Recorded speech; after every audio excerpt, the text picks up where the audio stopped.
வணக்கம். தமிழ்நாட்டில் இன்றைக்கி தேர்தல் களம் சூடு பிடிச்சிருக்குது. கோவை மாவட்டம், குறிப்பாக கோவை மாவட்டம் வந்து ஒரு ஆன்மீக பூமின்னே சொல்லலாம். அந்தளவுக்கு கோவையில் கொங்கு மண்டலம். இந்த கொங்கு மண்டலத்தில் பக்தி அதிகமாக இருக்கும். தை மாசி பங்குனி அந்த முருகனுக்கு விசேஷமான நாள் பார்த்திங்கன்னா, கோவை மாவட்டத்தை சுற்றில அத்தனை கிராமங்களை ஒவ்வொரு ஊர்லேயும் கூட்டம் கூட்டமாக பழனியோ அங்கே பக்கத்தில் இருக்கிற எந்த முருகன் கோயிலுக்கு கூட்டமாக நடந்து போகிறத பார்த்துருக்கோம். அந்தளவுக்கு பக்தியுள்ள மனிதர்கள், ஆன்மீக பூமின்னே சொல்லலாம். ஆனால் அந்த ஆன்மீக பூமியில் கடவுள் மறுப்பாளர்கள், அதாவது இந்து மதத்தை கேவலமாக பேசுகிறவங்க, பகுத்தறிவு அப்படிங்கிற பேரில் இந்து மதத்தை எந்த அளவுக்கு கொச்சைப்படுத்தணுமோ அந்தளவுக்கு கொச்சைப்படுத்துகிறவங்கெல்லாம் இன்னும் இங்கே தைரியமாக சுற்றித்தான் இருக்காங்க. இப்போ செந்தில் பாலாஜிக்கு ஆதரவாக மதிவதனி அப்படிங்கிற ஒரு பொண்ணை கூட்டு பிரச்சாரம் பண்ணிகிட்ருக்காங்க. அந்த மதிவதனி அப்படிங்கிற பொண்ணு பெரியாரிஸ்ட்டு. இந்து மதத்தை எந்த அளவுக்கு கேவலப்படுத்துமோ அந்தளவுக்கு கேவலம் பேசும், எந்த அளவுக்கு கொச்சைப்படுத்துமோ அந்தளவுக்கு கொஞ்சம் பேசி இந்து மதத்துடைய பண்பாடையும் கலாச்சாரத்தையும் எந்த அளவுக்கு விமர்சனம் பண்ண முடியுமோ அந்தளவுக்கு. மதிவதனி இந்து மதத்தை விமர்சனம் பண்ண மாதிரி வேறு எதாவது விமர்சனம் பண்ணியிருப்பாங்களா அப்படின்னா சந்தேகம்தான். அந்த பொண்ணை கூட்டியிருந்து கோவை மாவட்டத்தில் செந்தில் பாலாஜி இந்துக்கள் மத்தியில் ஓட்டுக்கிட்டு இருந்தால் அவளுக்கு எவ்வளோ இந்துக்களுக்கு கேவலமாக பேசுகிற ஒருத்தர் கூட்டு இந்து மதத்துக்கு இந்துக்கள்கிட்ட அவர் ஓட்டு கேட்டிருக்காரு. அந்த பொண்ணு பேசுது,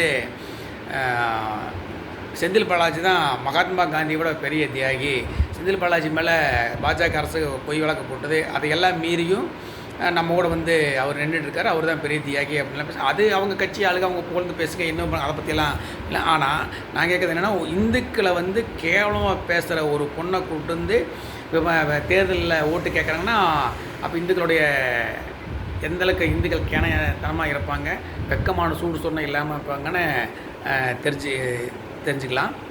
அது மட்டும் இல்லை, இன்றைக்கி தமிழ்நாடு முழுவதுமே அதுதான் நடக்குது. கடவுள் மறுப்பாளர்களும் இந்து மதத்தை கேவலமாக பேசுகிறவங்க தான் இன்றைக்கி ஊராக ஓட்டு கேட்டிருக்காங்க. திருப்பரங்குன்ற மலை மேலே போய் மாட்டுக்கறி தின்னமே இன்றைக்கி எந்த கூச்சமும் இல்லாமல் எந்த பயமும் இல்லாமல் தைரியமாக இந்துக்கள் குடியிருக்கிற ஏரியாவில் ஓட்டு கேட்டிருக்கான். அவனையெல்லாம் ஊருக்குள்ளேயே வரக்கூடாதுன்னு சொல்லி துரத்துறதுக்கு நமக்கு தெரியல. இதே ஒரு முஸ்லீமை பற்றி கேள்வி இருந்தால் அந்த ஊருக்குள்ள அவன் வரவே முடியாது. ஆனால் இன்றைக்கி இந்துக்கள்கிட்ட அந்த விழிப்புணர்வு இல்லை. சரி, அசிங்கமான பொம்மைகள் இருந்தால் அதுதான் கோபுரம் அப்படின்னு சொன்ன திருமாவளவனுக்கு ஓட்டு போட்டு ஜெயிக்க வச்ச கூட்டம் தான் நம்ம இந்து கூட்டம். அது மட்டும் இல்லை, சனாதன தர்மத்தை, இந்து தர்மத்தை ஒழிப்பேன் அப்படின்னு சொன்ன உதயநிதிக்கு ஓட்டு போட்டு ஜெயிக்க வச்ச கூட்டம் தான் இந்து கூட்டம். இந்துனா விபச்சாரி மகன் அப்படின்னு சொன்ன ஆர் ராசாவுக்கு ஓட்டு போட்டு ஜெயிக்க வச்ச கூட்டம் தான் நம்ம இந்து கூட்டம்.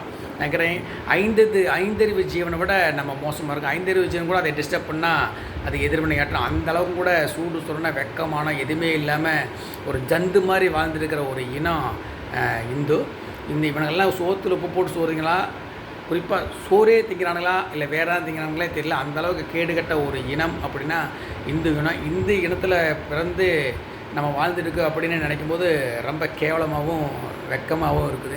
என்றைக்கு இந்த இந்து சமுதாயம் விழிப்புணர்வு அடையும், என்றைக்கு இந்த இந்து சமுதாயம் திருந்தும் நம்மளை கேட்டு குறைஞ்சது நம்மளை ஏற்று பேசுகிறவங்க நம்ம யாரையும் நம்ம எதுக்க வேண்டாம், நம்மளை ஏற்று பேசுகிறவங்க தட்டி கேட்குற தைரியம் என்றைக்கு இந்த இந்துக்களுக்கு வரும் அப்படின்னு தெரியல.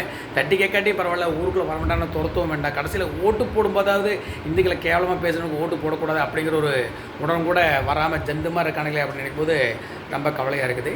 இந்த நிலைமை என்றைக்கு மாறும்னு தெரியல. இதை மாத்திரக்கு ஒருத்தன் பிறந்து வருவான், அது எப்போ வருவான்னு தெரியல.